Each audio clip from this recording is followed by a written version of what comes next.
On the dawn of September 5, 1902, the people of Oakhaven, Wyoming, were roused by a sight so baffling it would shadow their town for generations.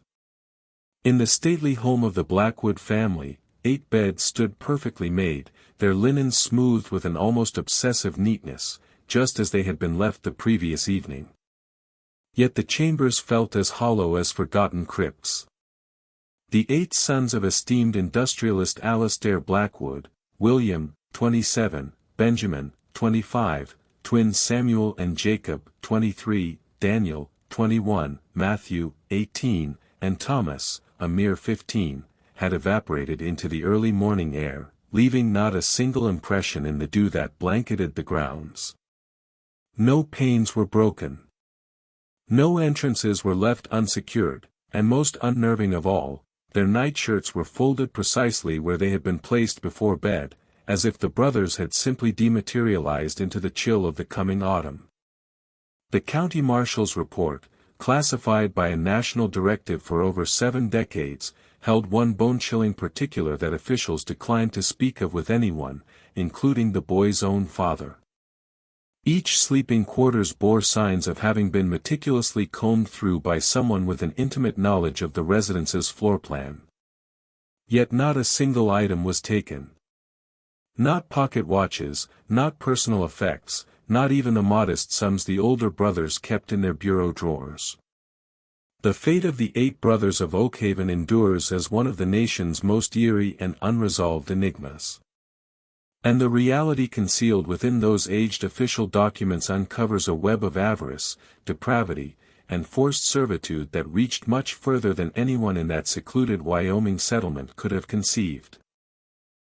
Before we proceed with the account of the Blackwood brothers and reveal the startling proof that has been intentionally concealed from view for more than 100 years, be sure to subscribe to our channel and activate notifications so you never miss these somber historical puzzles that expose the concealed realities of our nation's heritage. Also, tell us in the comments which region you're listening from. We appreciate hearing from our community of mystery enthusiasts across the globe, and your interaction aids us in resurrecting these lost narratives. The inquiry that followed would bring to light not merely the destiny of 8 blameless young men, but a whole system of predators that had been methodically tearing apart households across the American frontier for generations. The fall breeze that swept down from the Grand Tetons and through the lanes of Oakhaven carried with it the blended aromas of pine smoke, turning leaves, and the persistent sharp scent of copper ore that had turned this overlooked part of Wyoming territory into one of the most flourishing towns between Cheyenne and Salt Lake City. In 1902, Oakhaven was a community suspended between 2 eras. The raw, makeshift frontier outpost it had been just a few years prior and the civilized society it hoped to become as Eastern capital and customs moved westward along the freshly finished Union Pacific Railroad line. With a citizenry that had grown to nearly 900 souls, Oakhaven embodied all that Americans in the early 20th century believed about potential, advancement, and the boundless prospects of Western settlement. The central thoroughfare hummed with life from first light until long after dark. Freight wagons burdened with copper ore creaked toward the railway terminal. Well-attired financiers alighting from the night train from Boston and Philadelphia. And households that had journeyed thousands of miles for the opportunity to forge new existences in a place where a person's value was judged by his grit rather than his ancestry. Yet under this facade of affluence and growth festered the same strains that troubled settlements across the American West. The swift inflow of capital and newcomers had created sharp divides between the founding families who had endured the difficult early days and the recent arrivals who came with Eastern money and polished commercial affiliations. Labor grievances simmered perpetually between the miners who hazarded their lives each day in the copper pits and the proprietors who lived in ease thousands of miles away. Most disquieting of all were the hushed worries about young men who had come with their kin only to mysteriously depart for prospects in far-off cities, leaving behind only ambiguous explanations and sorrowful goodbyes. At the heart of Oakhaven's metamorphosis stood Alistair Blackwood, a man whose astonishing ascent had become mythical across the territory, but was starting to draw uneasy scrutiny from those who questioned how a simple hardware merchant had amassed such remarkable riches in so brief a period. Alistair had reached Oakhaven during the harsh winter of 1894, guiding a solitary wagon loaded with fundamental provisions and accompanied by his 8 sons. His wife had succumbed to scarlet fever during their trek from Pennsylvania. The vision of this resolute widower and his children clustered around a campfire in the biting cold had stirred the town's founders to extend aid, and Alistair had rapidly established himself as both an astute merchant and a dedicated parent. Within 3 years, Alistair's humble hardware store had grown to become the biggest mercantile establishment between Casper and Jackson. He had brokered exclusive agreements with mining concerns, established trade partnerships with suppliers in Philadelphia and Los Angeles, and somehow obtained the funding required to erect the most impressive private dwelling in 4 counties. The 3-story Queen and Mansion on Elm Avenue with its intricate spindlework, leaded glass windows, and encompassing veranda served as both an emblem of his achievement and a testimony to his dedication to furnishing his sons with every benefit that wealth could procure. The 8 Blackwood brothers had matured into young men who were esteemed and admired throughout the community, each cultivating unique characters and gifts that enhanced Oakhaven's cultural and communal life. William, the oldest, possessed a keen mind and innate leadership qualities that had made him the most capable instructor the town school had ever known. His modern pedagogical approaches, which stressed analytical thought and functional abilities over pure recitation, had garnered acclaim from parents and educational administrators as distant as Laramie. He was renowned for remaining after hours to assist faltering pupils, coordinating advanced sessions for talented children, and championing tirelessly for superior materials and infrastructure. Benjamin, just 2 years Williams Jr., had inherited their mother's mechanical genius and had converted it into a passion that benefited the whole town. His inventions, water pumps that enhanced mine safety, grain mills that boosted agricultural yield, and domestic gadgets that eased daily chores, were utilized in enterprises and homes throughout Oakhaven. He had arranged technological demonstrations that brought innovation and efficiency to the frontier town, including machinery exhibitions and engineering lectures that attracted spectators from adjacent settlements. The twins, Samuel and Jacob, were inseparable comrades who had directed their natural aptitude with wood and metal into a prosperous carpentry and blacksmithing enterprise that hired several local men and provided services ranging from simple repairs to elaborate furniture. Their workshop had become a meeting spot where men could debate community matters, exchange news, and support one another through the trials of frontier existence. Despite their matching looks, the twins had evolved separate identities. Samuel was the more gregarious and commerce-focused, while Jacob possessed a silent depth that made him a trusted confidant for many of Oakhaven's inhabitants. Daniel, 21 years of age and gifted with a baritone that could fill the Presbyterian church without effort, had become the soul of Oakhaven's spiritual and benevolent endeavors. He directed the church choir, produced holiday theatricals that attracted crowds from across the valley, and spearheaded donation campaigns for households impacted by mining disasters or other calamities. His empathy and administrative talents had made him essential to the community's work to care for its most defenseless members, including widows, orphans, and injured laborers.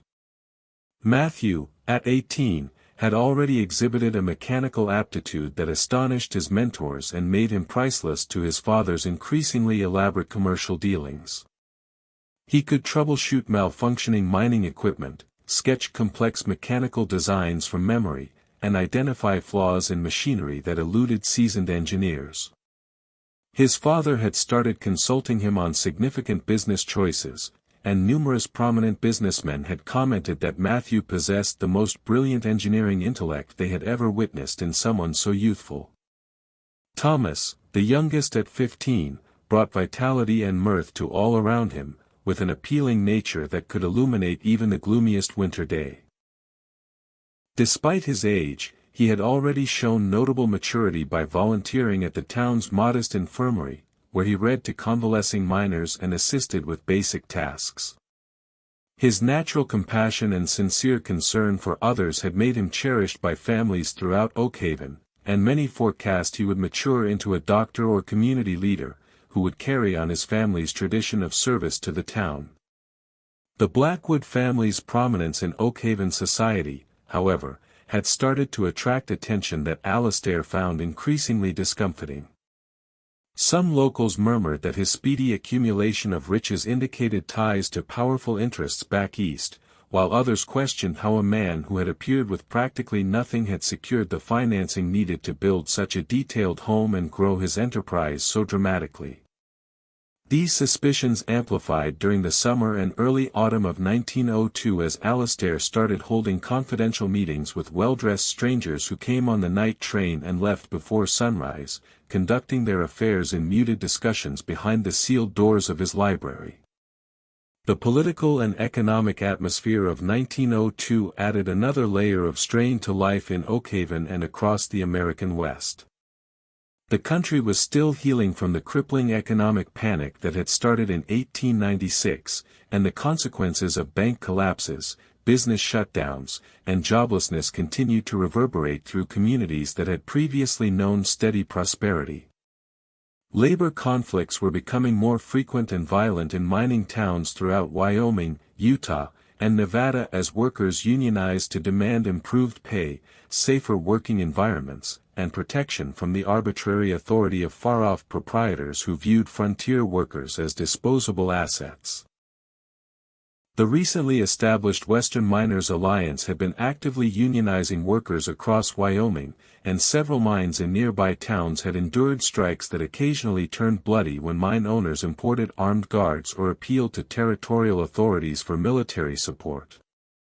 Local entrepreneurs, including Alistair Blackwood, found themselves trapped between the legitimate grievances of their employees and the demands of Eastern investors who cared little for the welfare of frontier towns and insisted on maximum returns irrespective of human toll. This unstable environment was further convoluted by the swift changes that railroad development had brought to previously remote communities. The Union Pacific's extension to Oakhaven in 1898 had delivered unparalleled prosperity, but it had also revealed the town to external influences and criminal syndicates that preyed upon frontier families. Accounts circulated of swindlers, land gamblers, and assorted criminal operations that followed the railroad tracks westward, seeking chances to exploit the isolation and restricted law enforcement resources of frontier settlements. The events of September 4, 1902, commenced with the kind of crisp autumn morning that made residents of Oakhaven thankful for their choice to build lives in Wyoming's breathtaking scenery. The cottonwood trees that bordered the town's primary lanes had achieved their peak autumn hues, forming a canopy of gold and amber that sifted the morning light into patterns of exceptional splendor. Alistair Blackwood unlatched his hardware store at 7 o'clock precisely, as was his unwavering habit, while his sons continued with their established daily patterns with the comfortable regularity that had defined their family life for years. William walked to the schoolhouse at 8 o'clock, his leather bag filled with the lesson plans he had prepared the night before. Parents assembling at the school entrance observed that he seemed more preoccupied than normal, answering their salutations with courteous but distracted acknowledgments rather than his usual warm involvement with their worries about their children's advancement. Several fathers later remembered that William's typically impeccable appearance seemed slightly untidy, as if he had dressed hurriedly or without his normal meticulousness. Benjamin set up his workbench in the shed behind the family home where he had been laboring for several weeks on a new pump design for the Silver Creek mine. Mr. Arthur Jenkins, who lived next door and often watched Benjamin work from his back porch, noticed that the young inventor seemed incapable of concentrating on his project, frequently setting down his tools to pace around the yard or gaze toward the railway depot at the town's periphery. Most unusually, Benjamin appeared to be dismantling and reassembling the same pump component repeatedly, as if his hands couldn't execute what his mind was attempting to devise. The twins, Samuel and Jacob, opened their carpentry shop at 9 o'clock and immediately began laboring on the elaborate dining set they were crafting for Judge Miller's residence. However, their typical cheerful banter was supplanted by intense hushed discussions that ceased abruptly whenever patrons entered the workshop. Mrs. Eleanor Graves, who brought in a chair for repairs, later testified that the twins seemed anxious and distracted, making uncharacteristic errors in their joinery and having to restart their work multiple times. Daniel spent the morning at the Presbyterian church rehearsing hymns for the approaching Sunday service. But Pastor Michael Dobbs noticed that his usually flawless resonance seemed unsteady, and he repeatedly halted mid-verse to stare out the windows toward the main avenue. When he inquired if something was troubling him, Daniel's reply was vague and uncharacteristic. He claimed to be feeling slightly ill, but refused his offer to summon Dr. Wallace or to send word to his father. Matthew worked in the hardware store alongside his father, but several customers remarked that he seemed uncommonly quiet and made basic calculation mistakes that were completely unlike his normally faultless mechanical abilities. Alistair himself appeared tense and preoccupied, frequently consulting his pocket watch and peering toward the street as if anticipating someone or something that failed to appear on time. Even young Thomas, normally the most light-hearted and talkative of the brothers, seemed subdued as he assisted Mrs. Peterson with the household's daily chores and preparation for the evening meal. The housekeeper later recalled that Thomas asked several unusual questions about travel, whether she had ever been far from Wyoming, whether she missed her family when she had worked in other towns, and whether she thought it was possible to be content when parted from everyone you loved. As the afternoon advanced, the subtle disruptions that had marked the brothers' conduct throughout the day became more pronounced. At approximately 3 o'clock, Dr. Robert Wallace was returning from a patient visit when he encountered all 8 brothers walking together along Creek Road in the direction of the railway terminal.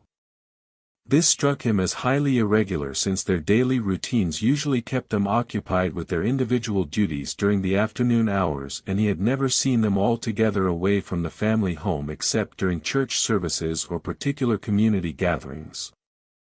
What unsettled Dr. Wallace most profoundly was the brothers' demeanor as they walked. Normally dynamic, conversational, and engaged with everyone they met, the 8 young men moved in total silence, their faces ashen, and their countenances troubled in ways that indicated deep emotional anguish. They walked with the mechanical exactness of individuals who were compelling themselves to complete an disagreeable but inescapable task, their usual poise and natural confidence replaced by a stiff resolve that seemed almost martial in its concentration. When Dr. Wallace called out a hearty greeting, only Thomas glanced back, and the dread in his youthful eyes chilled him to the core. The boy's face, normally lively with humor and inquisitiveness, bore a look of terror that seemed wholly incompatible with the secure, familiar environs of their hometown. For an instant, their eyes met across the distance, and Dr. Wallace later swore that Thomas's gaze communicated a desperate appeal for assistance, that he was helpless to voice aloud. The last verified sighting of the Blackwood brothers as a group came from Timothy Clark, the night operator at the telegraph office, whose window provided a clear view of the main street and the wooden boardwalks where the town's residents conducted their evening business. At approximately 9:15, Clark looked up from his work, transcribing messages to observe all 8 brothers standing together beneath the amber radiance of the street lamp directly outside his office window. Their positioning and physical attitude struck Clark as extraordinary and disquieting. Rather than the casual arrangement of brothers engaged in conversation or family matters, they stood in an exact line facing toward the train station. Their posture rigid and their attention focused with an intensity that suggested both expectation and apprehension. They appeared to be waiting for something or someone specific, their stillness so absolute that Clark initially wondered if his eyes were deceiving him in the uncertain lamplight. What made this sighting especially significant was the unusual nature of their attire. Instead of the practical work clothes or comfortable evening where they typically selected for family activities, all 8 brothers were dressed in their finest suits, formal attire more appropriate for special events or ceremonial social occasions than for an ordinary Thursday evening in Oakhaven. Their hair was arranged with a formality that indicated careful preparation, and each wore watch chains and cufflinks that Clark had only seen them display during church services or community festivities. Most disturbing of all was the collective expression visible on their faces in the lamplight. Rather than the anticipation or pleasure that might accompany preparations for a special event, the brothers displayed a combination of resignation and fear that suggested they were steeling themselves for an ordeal, rather than anticipating a celebration. When Clark looked up from his work again approximately 10 minutes later, they had vanished as silently and mysteriously as they had appeared. The hours that followed remain among the most baffling aspects of the entire mystery, largely because the only witness to events within the Blackwood household was Alistair himself, whose account of the evening would later prove to contain significant inconsistencies and omissions. According to his initial statement to Marshal Evans, Alistair retired to his study at approximately 10 o'clock to review business correspondence that had arrived on the afternoon train. He claimed to have spent roughly 90 minutes reading letters and updating his business ledgers, a routine that had been his invariable custom for years. Mrs. Peterson, the family's housekeeper and the only non-family member with regular access to the household, finished her evening duties and departed for her own cottage at precisely 10, as was her established routine. Her later testimony provided crucial details about the atmosphere within the house during those final hours. She described an unusual stillness that seemed to permeate the entire structure. None of the brothers' voices could be heard from their rooms. No footsteps echoed from the upper floors, and even the normal sounds of settling timber and shifting furniture that characterized the large house in the evening seemed muted and strange. Most significantly, Mrs. Peterson noticed that the usual preparations for the following day had not been completed.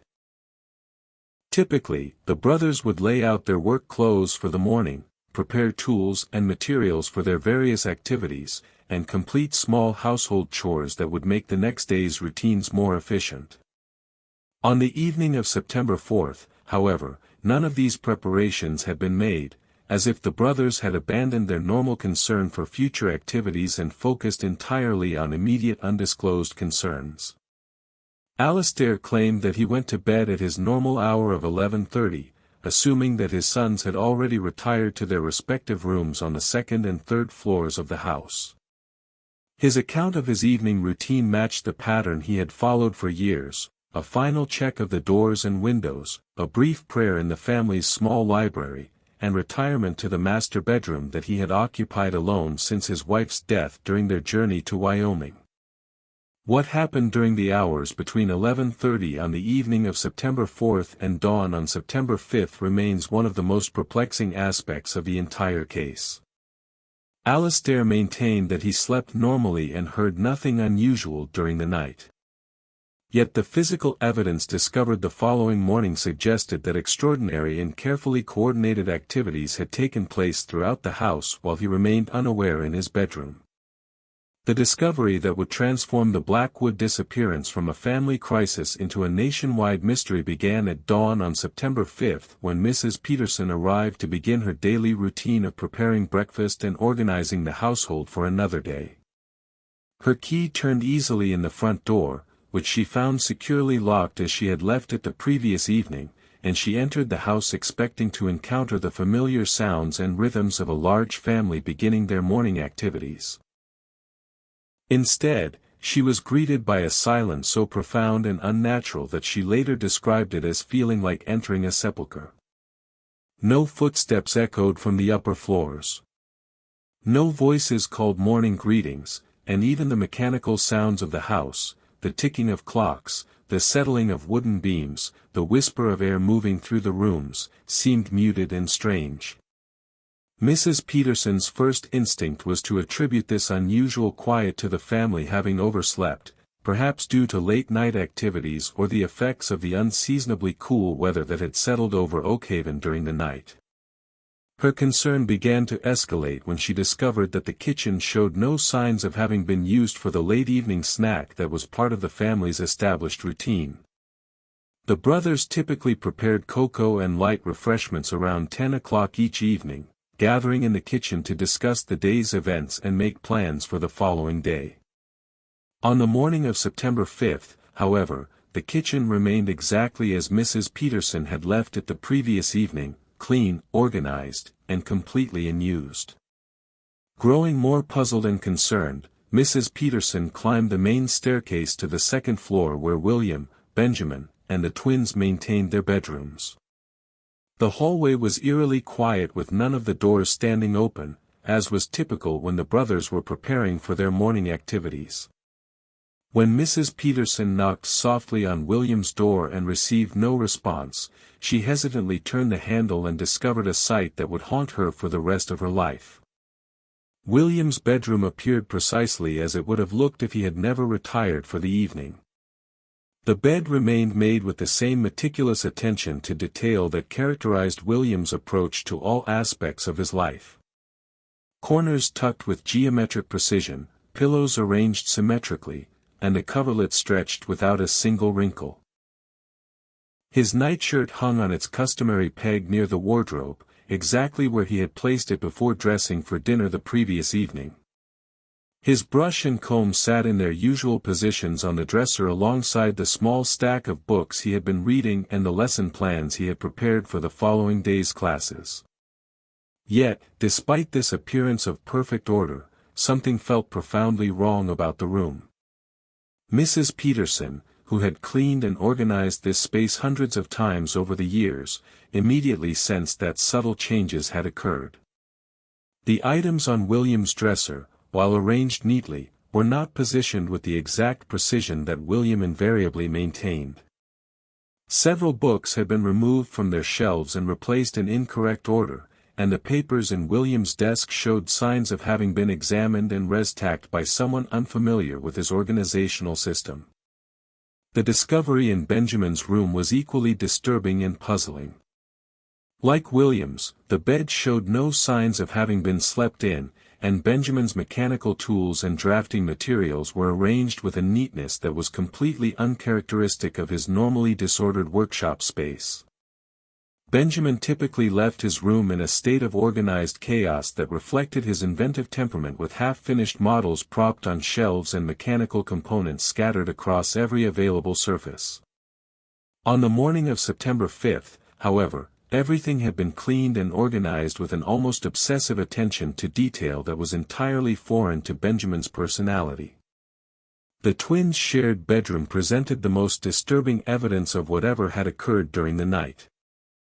Samuel and Jacob had always maintained their space with identical precision, their belongings arranged in perfect symmetry that reflected their close relationship and shared habits. On the morning of the disappearance, however, their room showed clear signs of having been systematically searched by someone who had attempted to restore order, but lacked intimate knowledge of the twins' precise organizational methods. Bureau drawers had been opened and closed, their contents examined and replaced, but not in the exact patterns that the twins invariably maintained. Mrs. Peterson's horror reached its peak when she climbed to the third floor and discovered that Daniel's, Matthew's, and Thomas's rooms told the same impossible story. 3 more beds that had never been slept in. 3 more sets of nightshirts hanging undisturbed, and 3 more rooms that showed subtle but unmistakable evidence of having been carefully searched by someone familiar with the house, but not intimately acquainted with each brother's personal habits and preferences. Her screams, when they finally came, echoed through the morning stillness with an intensity that brought neighbors running from blocks away. Mrs. Peterson ran from the house in a state of near hysteria, stumbling through the streets of Oakhaven and crying that the boys were gone, that something terrible had happened, that the impossible had somehow occurred in their safe and familiar community. Alistair Blackwood, awakened by the commotion and the sound of voices gathering outside his home, initially refused to believe what Mrs. Peterson was telling him. He rushed through the house, calling his sons' names and checking each room with a desperate hope that some simple explanation would resolve the crisis. Instead, he was confronted with the same impossible evidence that had terrorized Mrs. Peterson. 8 bedrooms that showed no signs of having been occupied during the night, yet clear indications that someone had methodically examined every personal belonging, every document, and every possession that the brothers had accumulated during their years in Oakhaven. Marshal John Evans arrived within minutes of being summoned, but nothing in his 15 years of law enforcement experience in frontier communities had prepared him for the methodical investigation that the Blackwood disappearance would require. Evans was accustomed to dealing with straightforward crimes, livestock theft, land disputes, occasional violence stemming from personal quarrels or excessive drinking. The systematic vanishing of 8 young men from a locked house without any evidence of forced entry or signs of struggle presented challenges that exceeded both his experience and his resources. Evans's initial examination of the house confirmed Mrs. Peterson's observations while revealing additional details that deepened the mystery rather than providing explanations. Every door and window in the house remained securely locked from the inside with no evidence of tampering or forced entry. The front and back doors showed no signs of having been opened during the night, and the windows were all latched in their normal positions. Most puzzling of all, there were no footprints in the soft soil around the house's foundation, despite the fact that anyone entering or leaving the building during the night would necessarily have left clear tracks in the moisture-softened earth. The systematic search of the brothers' belongings became more apparent as Evans conducted a detailed examination of each room. In every case, personal items had been examined and replaced, but not with the precision that would indicate familiarity with each brother's habits. Clothing had been unfolded and refolded. Watches and personal trinkets had been examined and returned to boxes, and personal papers had been read and res-tacked. Yet nothing appeared to be missing. Valuable items remained in plain sight. Small amounts of money were undisturbed in dresser drawers, and even sentimental items that would be meaningful only to the brothers themselves remained exactly where they had always been kept. Marshal Evans's investigation expanded systematically throughout Oakhaven, as he interviewed every resident who might have observed relevant details during the evening of September 4th or the early morning hours of September 5th. What emerged from these conversations was a pattern of strange occurrences and subtle disturbances that had been building throughout the summer and early autumn of 1902, creating an atmosphere of unease that many residents had noticed, but few had been able to articulate clearly. Multiple witnesses reported seeing well-dressed strangers arriving on evening trains during the weeks leading up to the disappearance. These visitors, always impeccably dressed in expensive Eastern clothing and carrying expensive leather luggage, would conduct brief meetings with prominent citizens, and then depart on the following morning's train without engaging in any of the normal social activities that characterized business visits to frontier communities. Their presence was noted not only because of their obvious wealth and sophistication, but also because of their deliberate avoidance of the kind of casual interaction that was customary in small communities where strangers were typically welcomed and included in social activities. The telegraph office confirmed an unusual volume of coded messages being sent to addresses in Philadelphia, Boston, and Los Angeles during the same period. Timothy Clark, the night operator who had witnessed the brothers' final public appearance, revealed that these messages were typically sent late in the evening and consisted of seemingly random combinations of numbers and letters that meant nothing to him, but obviously conveyed specific information to their intended recipients. Most of these messages were sent by Alistair Blackwood himself, though several other prominent citizens had also dispatched coded communications to the same Eastern addresses. The town's bank president, Charles Henderson, initially proved reluctant to discuss his institution's recent transactions, but Marshal Evans's persistent questioning eventually revealed financial irregularities that cast Alistair Blackwood's rapid success in an increasingly troubling light. During the 6 months preceding the disappearance, Alistair had made several large withdrawals of gold coins totaling amounts that represented a significant portion of his accumulated wealth. These withdrawals were unusual not only for their size, but also for their timing. They had occurred immediately following the visits of the mysterious Eastern strangers, suggesting a direct connection between these encounters and Alistair's financial activities. More disturbing still were the bank's records of Alistair's deposits and investments, which showed a pattern of wealth accumulation that seemed inconsistent with the profits that could reasonably be expected from operating a hardware store in a frontier community. Even accounting for the prosperity that the copper mines had brought to Oakhaven, Alistair's financial success appeared to far exceed what should have been possible through legitimate commercial activities. Henderson's records indicated that Alistair had received regular payments from Eastern sources that had no apparent connection to his retail business, and these payments had increased substantially during the months leading up to his son's disappearance. As autumn stretched into winter, the case attracted attention from federal investigators and newspaper reporters from across the country. The story of the 8 missing brothers captivated the American public with its combination of mystery, tragedy, and hints of corruption that seemed to epitomize the darker aspects of frontier life. Newspapers from New York to San Francisco published detailed accounts of the disappearance, often accompanied by artists' renderings of the brothers and speculative theories about what might have happened to them. The federal investigation led by Inspector Samuel Fletcher from the Department of Justice brought resources and expertise that were far beyond what local authorities could provide. Fletcher had extensive experience investigating criminal organizations that operated across state and territorial boundaries, and his involvement in the Blackwood case reflected the federal government's growing concern about organized criminal activities in frontier communities.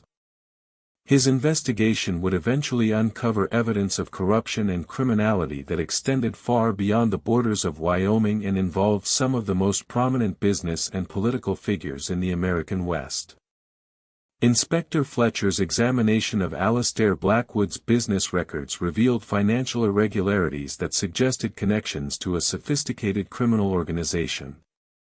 Alistair's rapid accumulation of wealth coincided precisely with a series of questionable transactions involving mining claims, railroad contracts, and territorial government appointments. Most disturbing were his documented connections to a secretive investment group known as the Western Development Syndicate, which had been acquiring mineral rights throughout Wyoming and other Western territories using methods that local authorities were powerless to investigate or regulate. The Western Development Syndicate proved to be a particularly elusive target for federal investigators. The organization operated through a complex network of subsidiary companies, shell corporations, and proxy agents that made it virtually impossible to identify its true owners or determine the source of its apparently unlimited financial resources. What Fletcher could establish was that the company had been systematically acquiring control of valuable natural resources throughout the West, often through arrangements that involved local officials and prominent citizens who received substantial payments in exchange for their cooperation. Alistair Blackwood's relationship with this organization appeared to have begun shortly after his arrival in Oakhaven when he received what his records described as investment capital that enabled him to expand his business far beyond what would have been possible through normal commercial profits. In exchange for this financial support, Alistair had apparently provided the organization with detailed information about local mining operations, land ownership patterns, and political developments that could affect business opportunities in the region. As winter settled over Oakhaven and the immediate search for the 8 brothers gradually shifted from active investigation to cold case status, the town itself began to undergo changes that reflected the trauma and suspicion that the disappearance had generated. Several families, uncomfortable with the implications of the federal investigation and the attention that the case had brought to their community, decided to seek opportunities elsewhere. New residents arrived who had no connection to the tragedy and no investment in uncovering the truth about what had happened to the Blackwood brothers.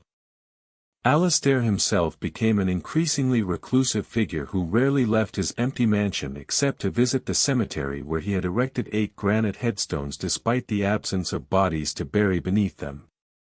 His hardware store, once the center of commercial and social activity in Oakhaven, was sold to new owners who had no knowledge of or interest in the mysterious circumstances that had led to Alistair's withdrawal from community life.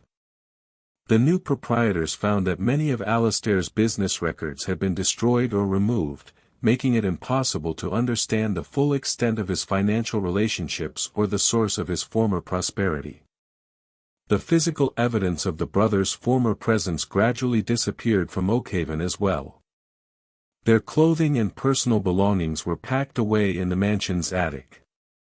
Their mechanical and cultural contributions to community life were replaced by new activities organized by recent arrivals, and even their names began to fade from daily conversation as residents focused on moving forward rather than dwelling on a mystery that seemed destined to remain forever unsolved. By the spring of 1904, many of Oakhaven's original residents had departed for opportunities in other communities, taking with them their memories, suspicions, and theories about what had really happened to the 8 brothers. The town that emerged from this transition bore little resemblance to the close-knit community that had existed before September 5, 1902. In its place was a more impersonal settlement populated largely by people who had no emotional investment in the Blackwood tragedy and no interest in pursuing investigations that might threaten their own opportunities for prosperity and advancement.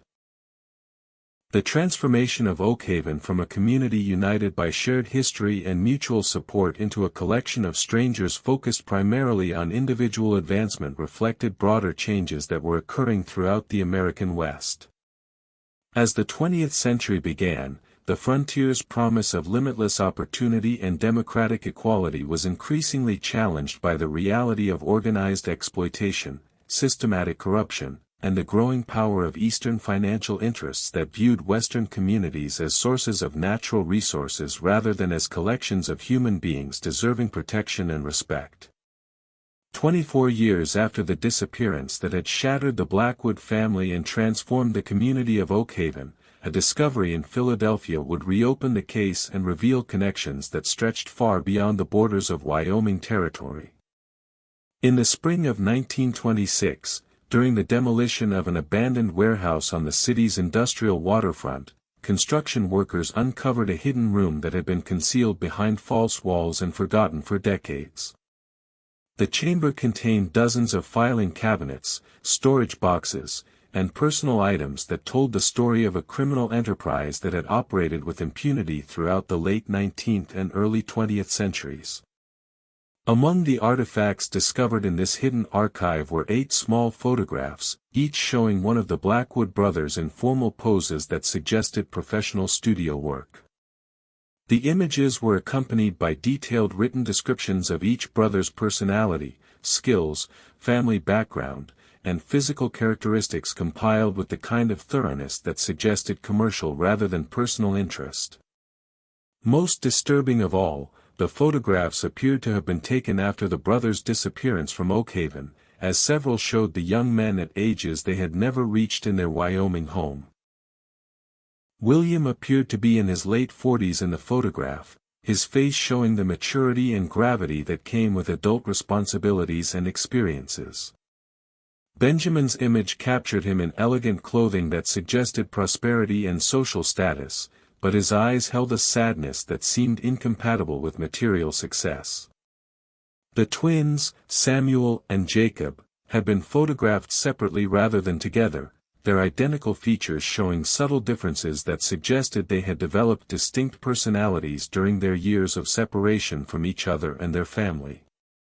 Daniel's photograph showed him in formal attire that suggested he had maintained his involvement in religious or charitable activities, but the expression on his face conveyed a profound melancholy that spoke of dreams deferred and hopes abandoned. Matthew, captured in what appeared to be his late 20s, wore the clothing of a man engaged in professional activities, but his once bright eyes seemed dulled by experiences that had crushed his natural optimism and intellectual curiosity. Most heartbreaking of all was Thomas's image, which showed him as a young man in his early 20s, handsome and properly dressed, but with none of the infectious joy and laughter that had made him beloved in Oakhaven. Detective Patrick O'Malley of the Philadelphia Police Department, who had been investigating the warehouse discovery as part of a broader inquiry into organized crime activities, immediately recognized the significance of these photographs and the accompanying documentation. The materials were part of a vast archive that detailed the operations of what appeared to be a sophisticated criminal organization specializing in what they euphemistically referred to as labor placement services and social advancement opportunities for frontier families. The organization's records, maintained with meticulous attention to detail over several decades, revealed a business model that was both ingenious and horrifying in its systematic exploitation of vulnerable families throughout the American West. The criminals had identified communities and families whose isolation, economic struggles, or social circumstances made them susceptible to offers that promised better lives for their children, particularly their sons. They operated through a network of seemingly legitimate businesses, employment agencies, apprenticeship services, educational institutions, and charitable organizations that provided perfect cover for their actual activities. Detective O'Malley's investigation revealed that the organization had been operating under various names and through multiple front companies since at least 1888, systematically targeting families in frontier communities where law enforcement was limited and communication with outside authorities was difficult or impossible.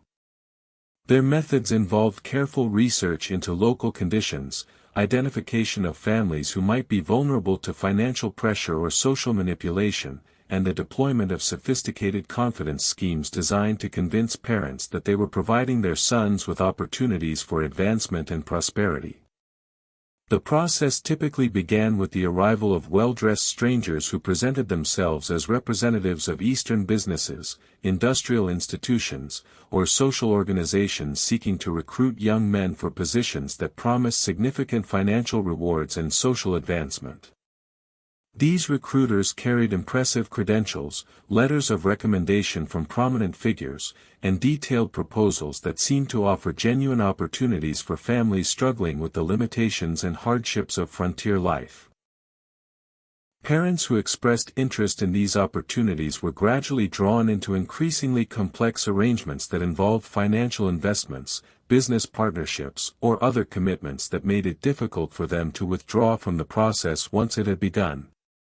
The organization's representatives were skilled at identifying each family's particular vulnerabilities, financial pressures, social ambitions, concerns about their sons' futures in isolated communities, and crafting proposals that addressed these specific concerns while gradually increasing the family's dependence on the organization's resources and expertise. The final stage of the process involved the actual removal of the young men from their families and communities, typically accomplished through elaborate deceptions that convinced both the victims and their families that they were participating in legitimate opportunities for advancement. In some cases, the young men were told they were traveling to distant cities for employment or educational opportunities, only to discover upon arrival that their actual circumstances were far different from what had been promised. In other instances, the organization used more direct methods including threats, coercion, and manipulation to separate the young men from their families and transport them to locations where they could be exploited for various purposes. The organization maintained detailed records of each operation, including photographs, personal histories, family backgrounds, and specific skills or attributes that made each young man valuable for particular types of exploitation. These records were maintained with the kind of systematic attention to detail that characterized legitimate business operations, suggesting that the organization viewed its activities as commercial enterprises rather than criminal conspiracies.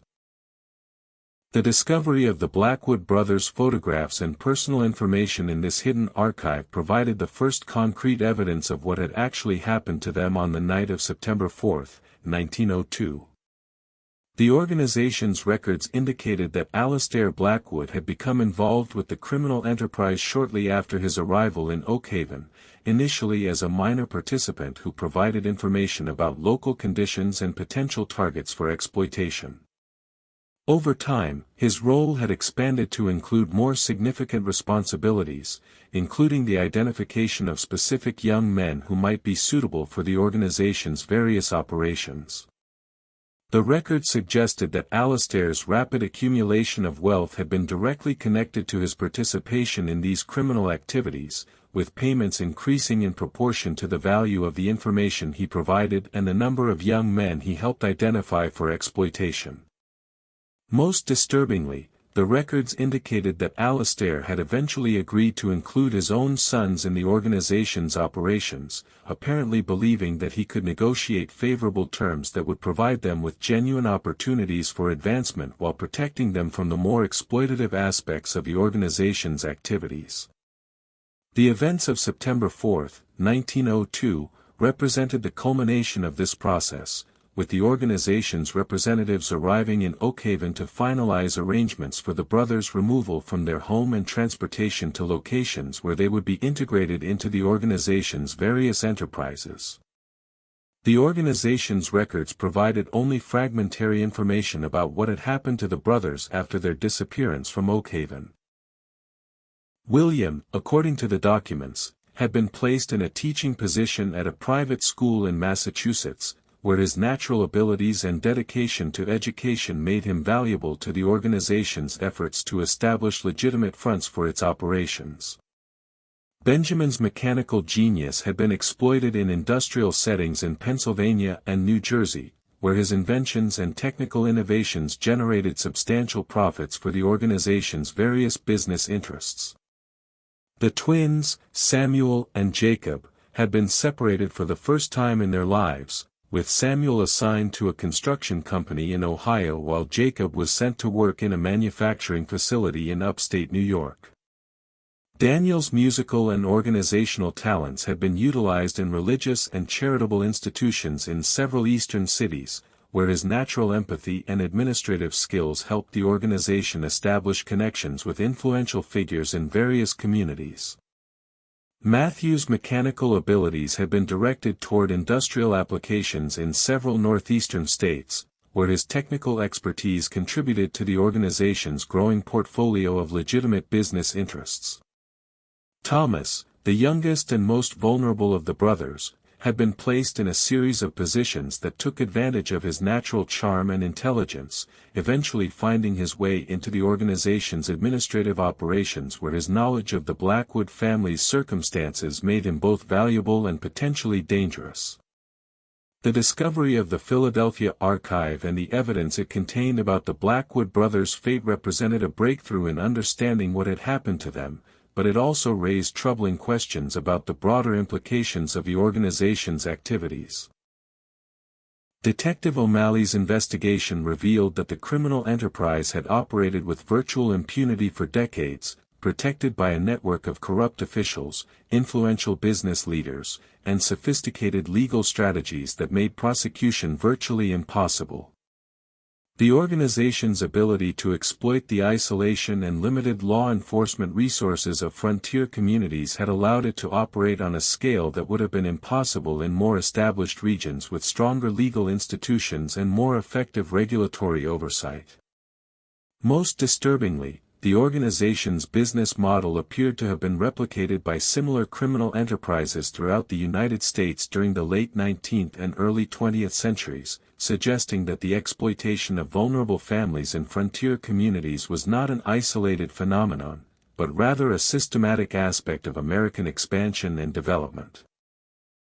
The story of the 8 Blackwood brothers of Oakhaven, Wyoming, stands as a haunting reminder of the darker realities that often lay beneath the surface of American frontier mythology. Their disappearance and the subsequent discovery of their fate in a Philadelphia warehouse archive reveal the complex interplay between opportunity and exploitation, between the promise of advancement and the reality of systematic criminality that characterized much of American expansion during this period. The brothers' story represents not just a single family tragedy, but a broader pattern of exploitation that affected countless families throughout the American West, families whose dreams of prosperity and advancement made them vulnerable to sophisticated criminal operations that preyed upon their hopes and aspirations. The systematic nature of these operations, their scale and duration, and the sophistication of their methods all suggest that the disappearance of the Blackwood brothers was not an isolated incident, but rather one example of a much larger phenomenon that has been largely overlooked in traditional historical accounts of American frontier life.